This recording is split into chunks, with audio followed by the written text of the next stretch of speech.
Learning to live with chronic pain is more than gritting your teeth and bearing it. It's more than managing your painkillers. It's about adapting to a life that's not what you planned it to be, but planning a life nonetheless. But how do you do that? Would a counsellor be able to help? And how could changing your mindset change the pain? Stand by, Go Healthy for Good starts right now.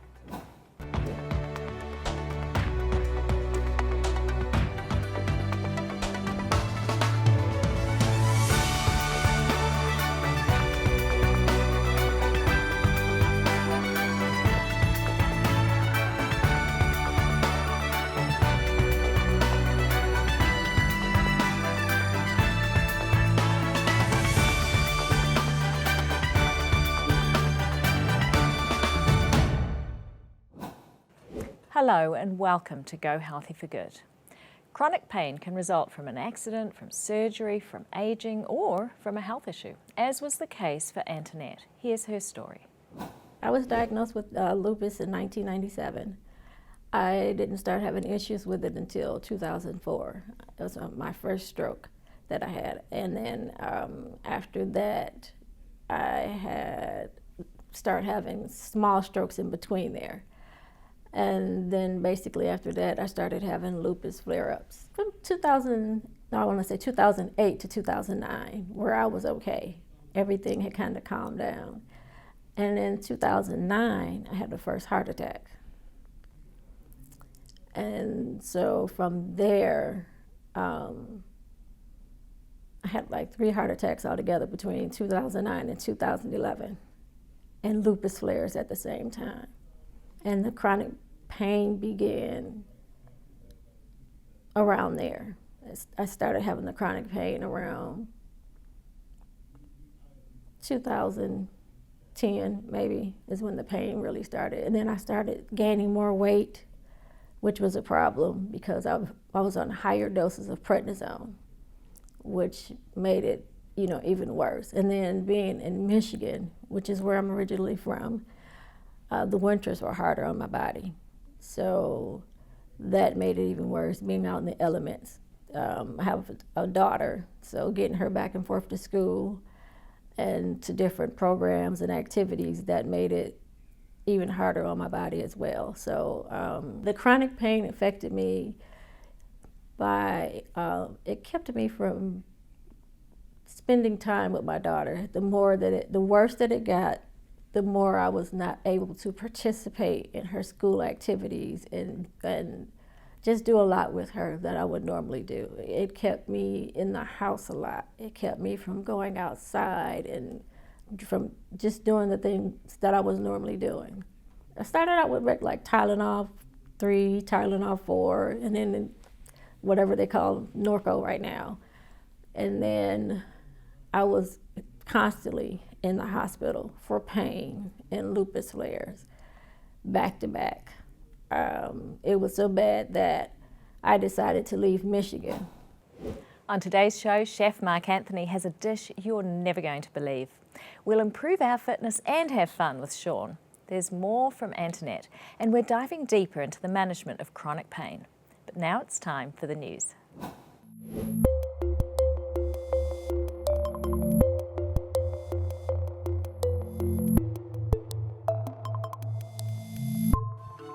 In the headlines today, don't dope and drive, risks for prolonged opioids, and endometriosis pain control. Drivers who use prescription opioids have a significantly increased risk of being involved in a motor vehicle accident and of causing them. Researchers from Columbia University reviewed fatality analysis reporting data from 6 states from 1995 to 2015. Almost 37,000 drivers had undergone toxicology screening within an hour of a fatal car crash. Results showed an increased risk of being involved in a fatal car crash when the driver had opiates in their system. Older drivers on opioids were more likely to cause an accident. Every year, about 3,000 drivers are killed in car crashes while taking opioids. The evidence is clear. If you do need opioids, do not drive, no matter how long you've been on them. Addiction and mood disorder may set us up for opioid use disorders. Researchers examined ongoing opioid use after surgery in over 36,000 opioid-naive patients and in a group of non-surgical controls. Whether the surgery was major or minor did not affect the rate of post-op opioid use, suggesting other risk factors might be at play. Participants with pre-existing mood disorders, pre-op pain, or addiction to anything, including tobacco, were more vulnerable to continued opioid use.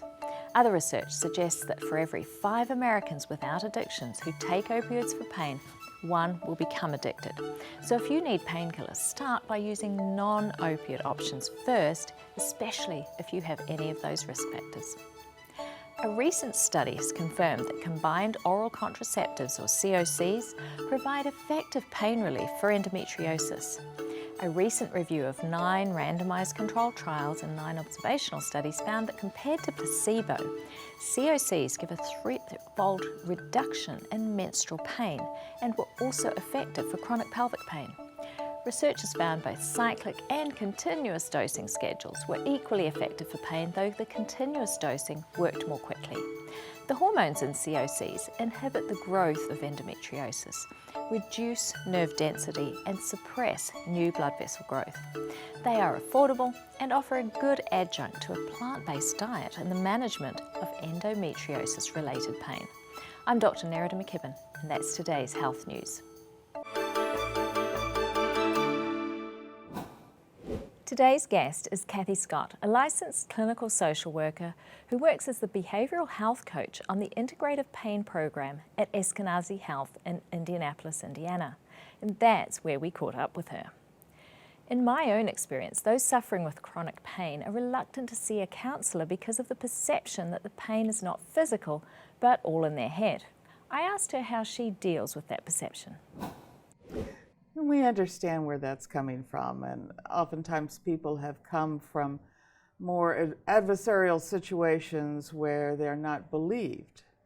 Oh, that's just in your head, you're just making it up. And so one of the first things we do in our pain classes, and then we reinforce individually, is we believe you. You don't have to justify your pain, you don't have to justify your life to us. We understand. You wouldn't have been referred to us if there was not an issue around chronic pain. But the beauty and the blessing of what we do is we have the time and the patience and the understanding to accompany somebody on this journey. And so my role, while I'm a counselor, I'm also a witness to someone's own journey, how they're dealing with their pain. And I'm that person that's available outside their family, outside their friends, who are invested in a totally different way with that patient, to bounce ideas off of, to say, have you ever thought about this? Or maybe we could discuss this aspect of your life. As a lot of our folks have lost their dreams, they've lost their vision, they've lost goals because they believe pain has consumed them. And I'm that outside voice saying, wait a minute, there's another way to look at your pain, there's another way to live life that's fulfilling and meaningful. And so, sure, you can call that counseling, but that is a turnoff occasionally. And better to say we're accompanying you on this journey. And I have a very specific aspect of what I look at. So what is that goal that you have for each client that you deal with? One of the goals that I have is to help them develop their own goals, because what I see would be most beneficial might have never entered their mind. So many times folks are unable to work, or their work has helped create the pain condition they're in. And so one of the things I can do is to say, you don't necessarily have to apply for disability. There's many different ways to lead your meaningful life. There's many different occupations that may be open to you, and I have resources to make that happen. A lot of folks come to us already on disability, but they have defined their lives as, I'm a pain patient. My role in that situation, my goal, is to help them reframe, redefine their life as, I am Treva, I'm Sally, I'm Joseph, and I have a painful aspect in my body that I must deal with. But I'm grandpa, I'm mom, I'm this, I'm that, I sing in my choir at church. So many different aspects of their lives tend to do not come to the fore, especially in a medical setting. I'm here because of the pain in my hip. Oh, well, tell me about the pain in your wallet. Tell me about the pain in your relationships, because pain invades every aspect of one's life. And that can create depression, create anxiety, and it can be a plethora of other co-occurring disorders. Disorders that make it hard to break free. More in the next segment, so stay with us. Though on a lighter note before the break, there's this. I'm afraid you've got diabetes. Well, I guess that's normal. Normal? Yeah, my mother had it, my grandmother had it, so it's normal for my family. It needn't be normal. You can break the cycle. What do you mean? You can't change your genes. I know that, and I'm not even a doctor. Ah, but your genes have on and off switches, and you can turn them off. Yeah, but my mother got her genes from her grandmother, and they were switched on when she got them. True. So do you do as much exercise as your mother and your grandmother? Well, no, my grandmother worked hard because she didn't have conveniences, but my mother didn't exercise, and for me, that sounds too much like hard work. I'm not going to do it, and I don't do it. Well, that's one gene switch on. How about food? Does your mom cook like your grandma? Oh yeah, she cooks this beautiful apple pie. She takes white pastry and puts a sugary filling in, whipped cream on top. Hey, would you like the recipe? Not if it comes with diabetes. What do you mean? You haven't just got your parents' genes, you've also adopted their lifestyle, and it's the lifestyle that turns these bad genes on. Oh, so I can continue to blame my parents and my grandparents for my bad health? Not exactly. Genes load the gun, but lifestyle pulls the trigger. So take your finger off the trigger. Doctor's orders.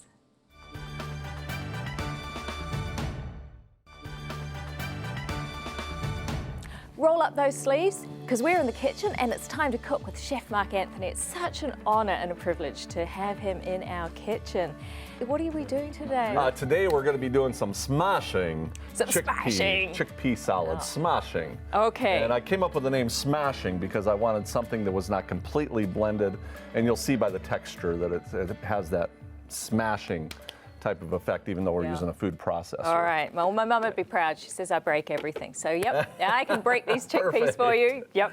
Okay, here's our ingredient list right here for our smashing chickpea avocado salad. It's got 1 15-ounce can of chickpeas, 1 avocado, a couple stalks of celery, 2 scallions, 1 cup of parsley.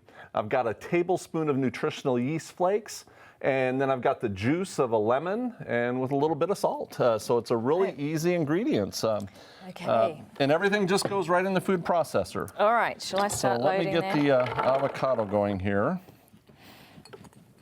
And I like the way you do that, right? Yes. Except I had a friend smashed it into her hand somehow. Oh, no. You've seen a lot of these people, they might go like this. Yes. I'm always scared to do that because, you know, the knife is kind of pointed right down at your hand. So At my house, I have one of those scoops, and it just goes right through. All the salt? yeah, start with half. Half? Yeah, I'm not sure. That looks like a lot to me right here. And even the parsley, you know, you can just put in however much you want. Right. It's one of those recipes you really can't go wrong with. But parsley is so rich in antioxidants. It also acts as a diuretic. So you've got a bit of blood pressure or you want to get rid of a bit of extra fluid, have some extra parsley, you know. It's really good little medicine. Let food be thy medicine. Yes. So there's Old our Hippocrates. And what else do we need? Some lemon juice. I love your little lemon squeezer here. I have well, never seen thank one you. like this before. Really? It's got the lemon and the lime all in Yes. one piece. Save space in your cupboard, right? So like this? Yes.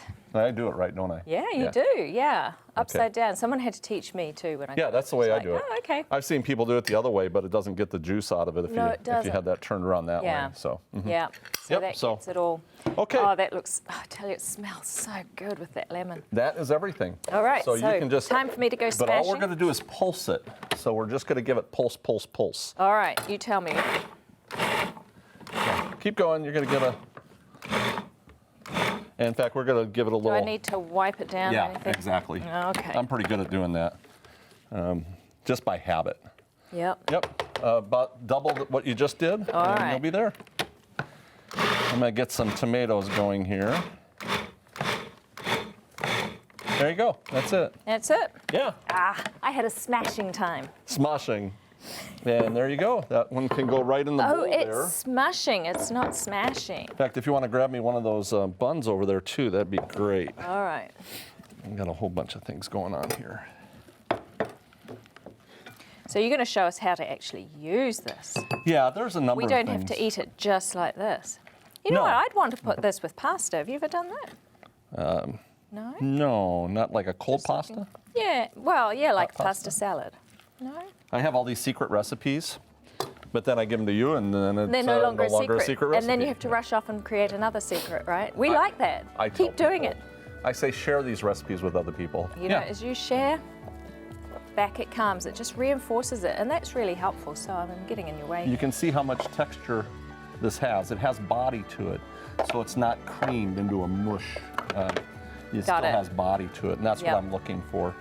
And the nice part about this is you're basically making a recipe without all the fat from the mayonnaise. All these people blasted with mayonnaise, and I wanted something where I've got a good fat in there. Yeah. So just like that, boom, you've got a gorgeous That's chickpea beautiful. salad that's healthy and tastes fantastic. You're right. Fantastic. Thanks, Mark. Such a masterful chef. And if you want to catch that recipe, go to the website hopetv.org/gohealthy, where you'll find all our recipes. Today's story is about Antoinette. She was diagnosed with lupus when she was a young mom, and she had some very serious sequelae to her lupus. Watch.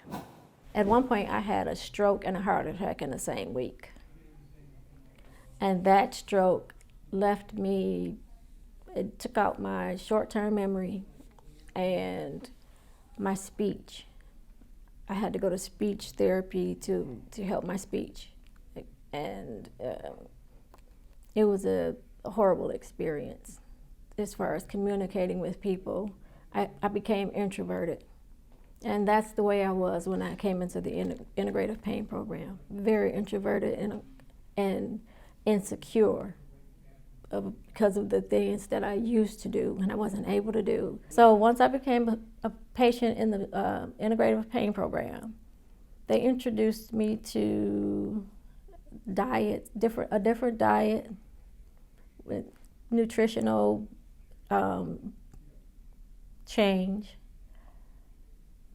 Definitely exercise. A way to exercise so that I wouldn't overexert myself.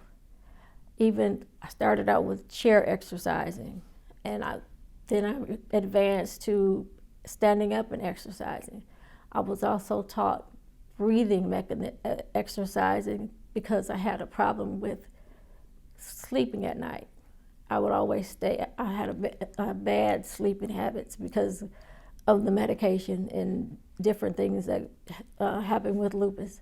Having an issue with anxiety because of the strokes, and it was really intense. Now it's more calm.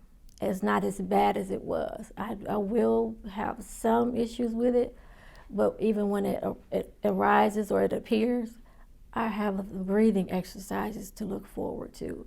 Or, you know what I mean? I breathe my way through it and I calm down. I know to relax my body, close my eyes, think of a different place. And I do that sometimes with pain. Sometimes I don't always go to the medication or relax, think of something else, or start doing something else, unless it's extreme pain. After going through the courses, the courses of nutrition and exercise and relaxation, I just continued to do that after I finished the classes, and it motivated me to want to exercise. I started doing hip hop step aerobics. I wasn't able to use the step part of it, but I did it from the floor. And I continued to do that, and I kept working out. And when I couldn't go outside in the wintertime and actually do it, I started doing the videos from YouTube and doing it from home. And I bought the ball to exercise. I would always ask them when I go into for my monthly appointments, what else can I buy from home to buy at home that you have here that I could use at home and work out with? Her spirit of inquiry and teachability gave her a huge advantage. We're talking today with the behavioural health counsellor who coached Antoinette along her journey, Kathy Scott. I asked her about the consequences of being labelled a chronic pain patient.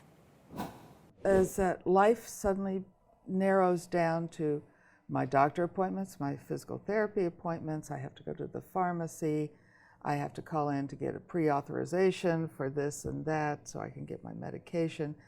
And so the career, we have career patients coming to us. And as I explained, it's widening that world again. It's helping them break out of very narrow concepts of themselves. So that's incredibly important to move forward, because we say in the very beginning, we will never call you a pain patient. Never. Because you are much more than your chronic pain.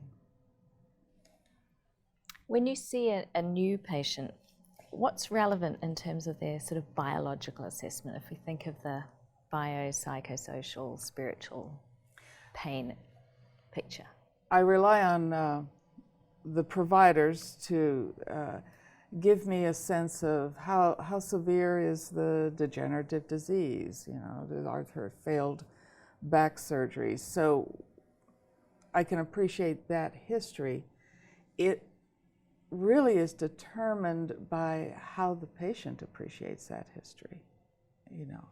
Well, I've had a couple of failed back surgeries, but that's not going to stop me. And you see this dogged determination, and I often see it in my elderly women who are, I can get over that, Sometimes I see the reverse in some of my younger folks who say, I had this car accident 10 years ago, and I've just never gotten over it. They relate it all to their pain, the physical manifestations, but it's actually such a jar to their psychological well-being. So this is where the psychological aspect comes in. And looking at prior history. Was there any abuse as a child? Any neglect as a child? Did you feel loved? We incorporate very early memories. Those are woven into the fabric of our being and will help determine how we perceive pain and how we manage pain. So that's incredibly important. I ask about educational levels, because if someone has only made it to the 3rd grade, or if someone has a graduate degree, sometimes their understanding is a little bit different. And so I need to be flexible in the language I use and in my approach. So all of the past is important because it weaves into how we cope right now. And I tell folks up front, if you come into this program with the mindset, I want to be like I was 20 years ago. I want to be like I was before the accident, the injury, whatever the precipitating factor was. I'm going to say, you need to work on that. Because we all want to be like we were 20 years ago. That's That is true. not reality. Right. And I say, I'm not asking you to have a queen of denial reality that says, there's nothing wrong with me, la, la, la, I can get on with life. I want that reality that says, I can do it, I can cope, I can manage today. And we reinforce that in the pain classes. I said, look, look at all of you. You made a decision to roll out of bed this morning, to get dressed, to take care of whatever business you had to, and to arrange transportation, to come into a 90-minute pain class. That's the attitude I can work with. The incredibly negative attitude, I can't do this, this won't work, I can't manage my life, that will then become your reality. So you have patients coming into the program with that kind of attitude. I can't, I won't, Probably 80%. Wow. Yeah. And how many leave the program at the end of 5 weeks with that same attitude? How many hang on to it? If 80% come in with it. Probably 50% come into the initial assessment after the pain class is going, okay, now what? And they have that modicum of openness because the providers are all in the class. We make the investment to be with them, to exercise with them, to do the relaxation with them, to do the plant-based eating with them. All of our team are plant-based eaters. And so we kind of model that. And so we start that relationship building. And our providers will sit like this in an initial session and say, tell me your story. What really brought you to this point? Well, you don't get that in a 15-minute primary care setting. No. The you system can't. does not allow that. No, it doesn't. That's right. That's the beginning of healing. So they see that initially in the pain class of, my doctor's teaching me Tai Chi, my nurse practitioner's doing the exercises, my counselor's doing the meditation and the relaxation. There must be some value to this other than, just a bunch of talking heads. So we start that engagement early on. And it's a tough pull for folks to get over the mindset of, I can't, I won't. And speaking of meditation, consider this. Ephesians 4:26 says, when you're angry, do not sin and don't go to bed angry. The limbic system in the brain is where emotions are processed. If we don't deal with our emotions consciously before going to sleep, then the limbic system will do that while we're asleep. It does that emotional clearing while we're having dream sleep. It's probably not the best way to generate great dreams if we've had a lot of emotional turmoil during the day. It's far better to pray before going to sleep. Talk to God about the emotional hurts and the emotional distress that you may have had during the day and turn it over to Him. Then think about all the good things that have happened and thank Him for those things. It's a great way to clear our emotions and ensure that our dreams are sweet. While we're in prayer, we should release our worries to Him because He longs for us to rest in Him, to place ourselves in His hands so that He can take care of us and give us sweet dreams.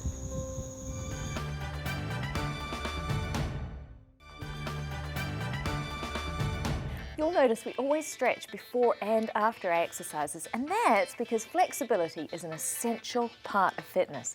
So if you can't touch your toes, you need to join us right now, and if you can, join us anyway. So Sean, what's our limbering activity today? Our limbering activity today will be a cardio workout, okay? Now the goal really is for us to really elevate our heart rate, to be able to recover as much as possible, but push ourselves as hard as we can, all right? So in order for us to get started, let's start with some bringing up your knees one at a time, because we have an exercise where we're doing some marches or some high knees. And I'm gonna challenge you to really push yourself outside of your comfort zone today. So this warm-up is really to get you geared for your workout, okay? So do that for about 30 seconds, taking your time and breathing. Inhaling through your nose, exhaling through your mouth, and preparing your mind and your body for what you're about to go through, okay? All right. All right, I'm not trying to scare you. No, I was just going to say, it sounds like I should probably run in the other direction. There you go. So 3 exercises, and I want you to do them for 30 seconds each, all right? After you're done the 30 seconds each, you're gonna rest for 30 seconds. After the 30 seconds of rest, you go right back into it again. Repeat this for about 4 times. It is challenging, the heart rate will be elevated, but the most important part is you tried your best, your heart rate is elevated, and you'll burn some calories at the same time. Right, because building that vigorous activity in is really important. Absolutely. So let's start with the mountain climbers. All right, hands down, core nice and tight. Right. And in order for us to do this right, we're not gonna necessarily go really fast today, but you're gonna see the core nice and tight. You're in that elevated position and driving the knee toward the elbow. The goal here is for you to be on your toes, get in a real athletic shape as if you're about to take off on a track. 3, 2, and 1. Slow it down and hold that plank position at the end. This position right here is our starting position and our ending position. It's a mountain climber, but at the same time, it is core centric, okay? So Right. hold on, I'm not trying to torture you. I want you to go again. 3, 2, 1, go for it again. 1, 2, 3, 4, 5, 6, 7, 8, 9, and 10. All right, 30 seconds, stand up tall. All right, so that is your mountain climber, but always remember that each exercise that we do has some involvement of our core, okay? Right. Number 2 will be our high knees or our marching high knees, okay? Where you're picking up the knees as much as possible. We did this in our warm-up to get ourselves kind of, moving and going, all right? Yeah. This is a high knee march, but you can also do very dynamic where you're on the tip of your toes and you're going up as high as possible. 30 seconds, you're pushing it, heart rate is elevated, and you're gonna wanna, Yeah, you're looking forward to that 30-second break, when right? that timer goes off, you're like, whew, I really worked it, okay? So this is your march, 30 seconds, give it your all. Shake it off, and this one is called a skater. The skater allows you to go from one side to the next, okay? As if you were jumping over like an object, but I want you to pause, all right? Bend the knee a little bit. Yep, there you go. So this is called your skater hop, all right? What you're intentionally doing is jumping over an object, working on your balance, all right? And really feeling like an athlete every single time you perform this exercise. So in combination, right, you have your mountain climber working the core, you have your high knee march, and then you have your skaters, all right? Different directions, heart rate is elevated, and at the end of that 90 seconds in total, you will feel like you have worked it. Right, and this bouncing on your feet is really good for your bones Yes. as well, isn't it? Yes, it is. Strengthen your bones. So remember, in that time that you're done, the recovery is very important, all right? So taking that deep breath inside of our nose and blowing it out is pivotal for you to recover and for you to give your all when you do the second, third, and fourth round, okay? Yeah, Yes. right. 4 rounds, work it, quick workout, but you can maximize your time if you do your best, okay? Right, yes. Right. So you don't have to, it doesn't have to take a whole lot of time. That's true. So that same exercise, now that you're done, that we did for the warm-up, we're gonna do that same exercise, but we're now gonna hold it, okay? What we're doing here is, it's a static hold, working on your balance. Breathe in 3, 2, 1, hands down, and then the other side as well, okay? 3, 2, 1, feet nice and wide, take a nice deep breath. Inhale through your nose, exhale through your mouth, and I want you to just reach all the way down to the floor, getting a good stretch of your hamstrings, because those might be tight. 3, 2, 1, come up nice and slow, 1 vertebrae at a time. Roll your shoulders back, and you are done. Wow, thanks, Sean. You That are feels very good. welcome. Raisins and dried apples are delicious additions to any breakfast cereal. Not only do they add a sweet crunch, they may also reduce your risk of pancreatic cancer. According to the Adventist Health Study, individuals who ate dried fruits frequently had 1/5 the risk of pancreatic cancer than those who rarely ate them at all. Why not sprinkle some dried blueberries on your dinner salad? Or snack on dried apricots to satisfy that sweet tooth? Enjoying dried fruits often is another ageless advantage. It it's question time. And here's our first question. Someone called in, what is the recommended intake of vitamin K2 for osteoporosis? Well, everyone knows we need calcium and vitamin D for strong bones, but you know, for bone health, we also need magnesium, vitamin K, potassium, so a number of these other things, and that's not all. But in one Japanese study, you're asking about vitamin K2, so in one Japanese study, they actually tested multiple doses of vitamin K2 and found that 45 milligrams is sort of the minimum effective dose for improving bone mass. So don't go below 45. You can take a little more, there is some leeway there, but at least that much. Just remember that if you take warfarin or Coumadin, you should not take vitamin K because they actually oppose each other.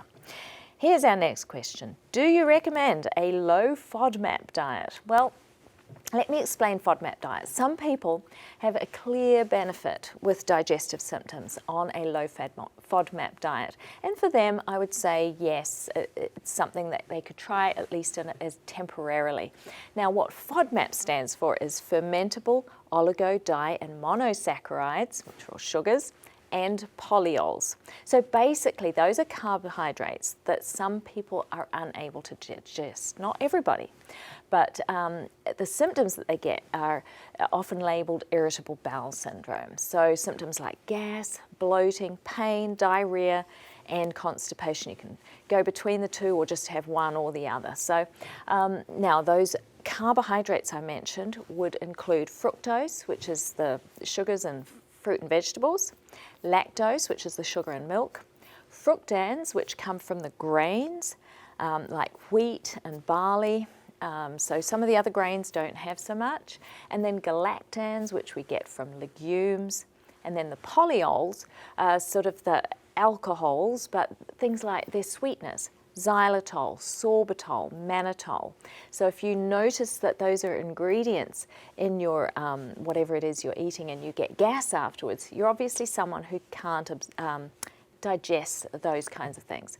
So it doesn't have to be all across the board. You can experiment and see which FODMAPs actually are your triggers. Now, some of these are not supposed to be digested. Nobody digests them.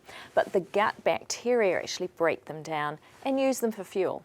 The problem is, friendly bacteria use them and create methane as a byproduct, but the unfriendlies create hydrogen as the byproduct, and that's what creates the symptoms. You know, and FODMAPs too also draw water into the gut, and so that extra water can be the trigger for the diarrhea. So different ways that happens. Now, a low FODMAP diet leaves out many healthy food groups. So you need to pick your way around the offenders. Don't just eliminate them all. Have a selection of healthy foods that you still continue to eat. Maybe best just to do an elimination diet, figure out which vegetables don't cause symptoms, which grains are suitable, and hopefully not all the legumes will cause upset, because if you're vegetarian, you really need to be having legumes every day.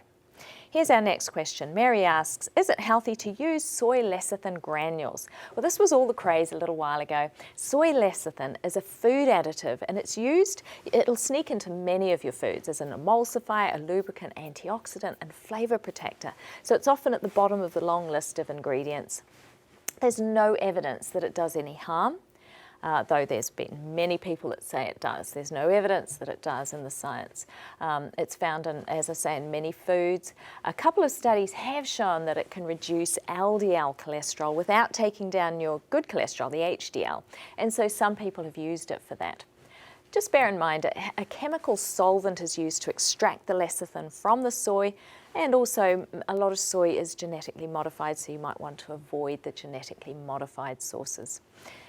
Now, if you want to send in your question, just leave it on our phone, by text, website, or Facebook. And some of those I'll be able to just answer your questions directly back to you. And now let's head down to the store and see what's down there today. Modern beetroots are derived from wild sea beets that originated around the coasts of Europe, Middle East, and Africa. They're available all year round, so it's easy to find them fresh. Choose fresh, bright, firm textured roots. The top greens should be used while they're fresh. Chop them finely and steam them on their own or with your favourite greens. The root can be kept in the fridge for weeks. They're a wonderful source of iron and nitrate. They boost the immune system and guard against cancer. Beets can be grated and eaten raw, or you can boil, steam, roast, or saute them. Raw, they're great for juicing, and recent research shows that the juice can bring down high blood pressure. Bon appetit. I've noticed that those with chronic pain have often developed high expectations of what their healthcare providers can do for them. On the other hand, the Integrative Pain Program at Eskenazi Health has expectations of what patients will do for themselves. I asked Kathy Scott, behavioural health counsellor on the program, how she helps people make that huge transition. Well, we understand that they're having a big learning curve and they have that mountain to climb. That's our mountain to climb with them on that. To say, we're not really empowering them, we're helping them uncover their own power inside. And we do that with engagement, and we are very honest. We're very honest in each pain class, very honest in the very first time we meet with folks. We cannot cure your pain. Now, Dr. McKay, who is our medical director, is a brilliant internist and has uncovered things that in rush sessions that with primary care they might have missed. That being the case, that's not usually what happens. We have our patients who have dealt with this for 30, 40 years and are at the end of the line. So that learning curve for them is, what, you know, you're not going to cure me? What, you can't take my pain away 100%? No, we can't. But by golly, we can help you re-engage with life. And we have seen the success enough to keep us doing this. And we have tools and education that we can provide you that you can take as a cafeteria. I'll take a little of this, I'll take a little of that. That what fits into your life can be life-changing. Yeah. So tell us about cognitive behavioural therapy for chronic pain. In CBT, I use it a lot with depression, anxiety, stress management, and just looking at, how do you perceive your pain? Is it overwhelming? What are the words you use? You know, does it consume your life? And then we start with deconstructing that. And it's like we have patients who are Humpty Dumpty and they are in hundreds of pieces.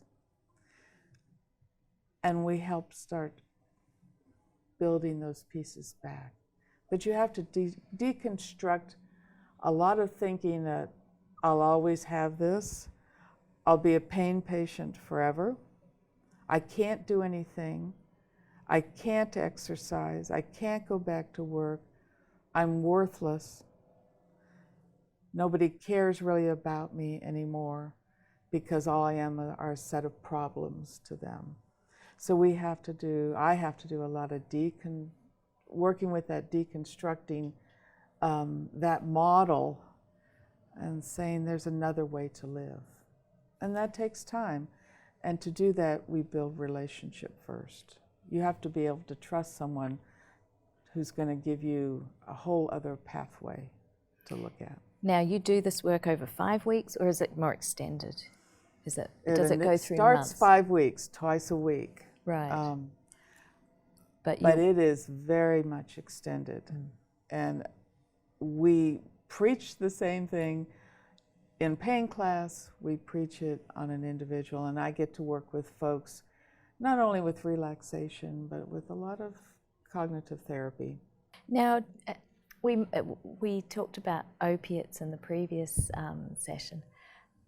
How many of your patients will come in with addiction, and how do you deal with that side of things? Probably 70% of our patients have relied on opiates as their main way to sleep, main way for energy, main way obviously for pain management, but then that's not really managing their pain because they're dissatisfied, they still have pain. And so that is a big learning curve for them to say, I can manage my pain without opiates. I can wake up. And my thinking becomes a lot clearer, you know. But the proof is in the pudding, and we have to first engage them in that, and our providers decrease their opioids and get them off, or at least to a very minimal level. But as they're decreasing, I mean helping them increase their skills in managing that. If things are just out of control, I just want my pain pills. You had just better give me my pain pills. We'll have that conversation to say maybe a referral to addictions would be the best point. You know, we're happy to work with you on alternative ways to manage your pain, but you need to be in with mental health addictions treatment, as we're not going to be running addictions groups. And I'd say a small percentage of folks are they bite that and they say, okay, I'll do addictions. Can I still see you? Absolutely. So we'll work concurrently with the addictions folks. And how many people who are addicted actually realize that they are dependent on opiates, or are people sort of blissfully unaware of that often because they're so focused on their pain? I wouldn't say they're blissfully unaware. They are unaware, but they come in because their providers will not provide opioids, and I have to come here. My doctor won't give me any pills. You guys are going to give me the pills. So that is often the first thing that comes out of folks' thinking. Coming right up, we'll hear the rest of Antoinette's story. Don't miss it.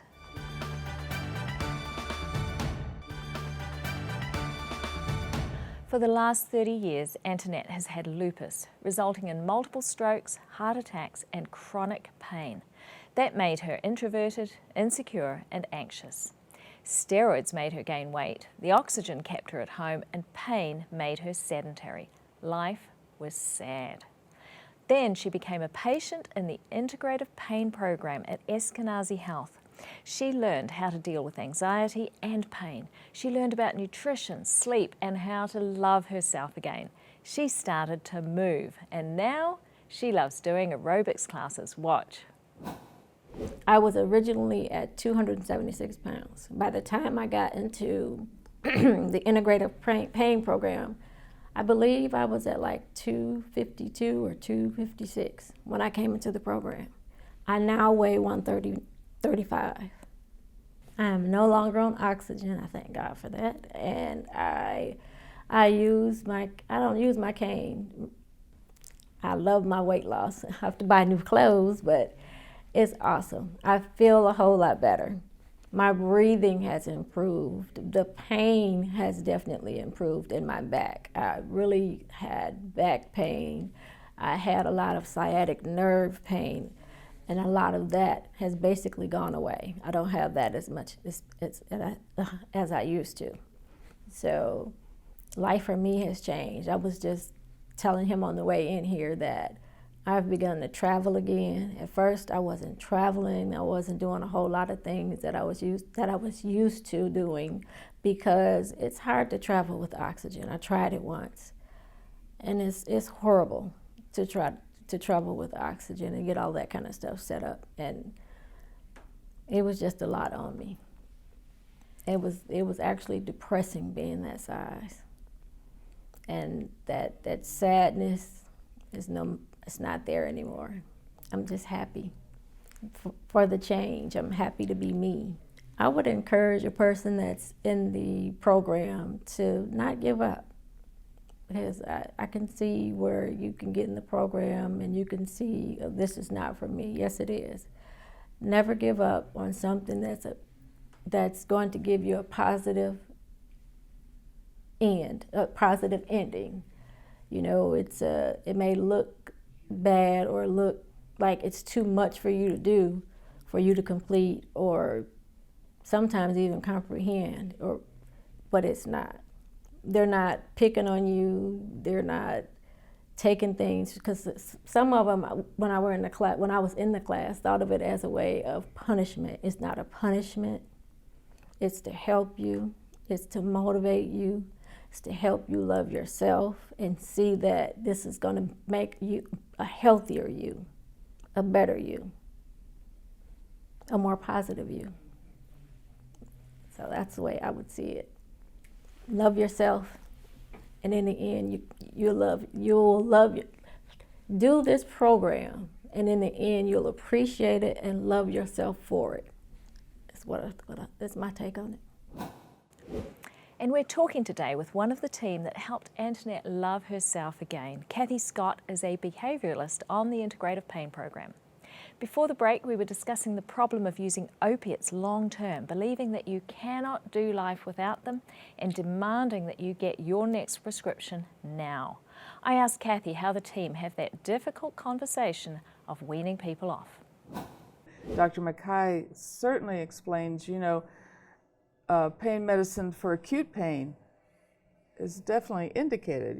You come in after surgery, you need those opioids for a short time to get through that acute pain. But with chronic pain, sometimes those opioids will be causing part of your pain. And that is a very difficult thing to get through. So we all are on the same page on that. Your food choices. Right, so hearing it from different members of the team that helps. Is reinforcing. And with folks who possibly have personality disorders who try and split, can I get it from this person instead of that person? We're all singing the same song. And you were mentioning the food choices. Well, we talked then about inflammation.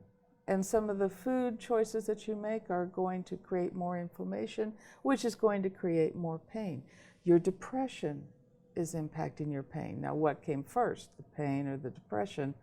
In the end, both, it's a house of cards. So if you're complaining about your pain, but you also say, yes, I have a lot of depression, let's impact that depression. Let's reduce the depression, reduce the anxiety. That will reduce your pain. There are many ways, many factors involved with pain, and many interventions that we can do that will help you lower your pain, and you can rely on your own skills at that point. So of those that come in demanding their opiate prescription be filled, at the end of 5 weeks, is their thinking completely changed about their relationship with opiates? Are they much more open to all the other options, or? Surprisingly, and they are.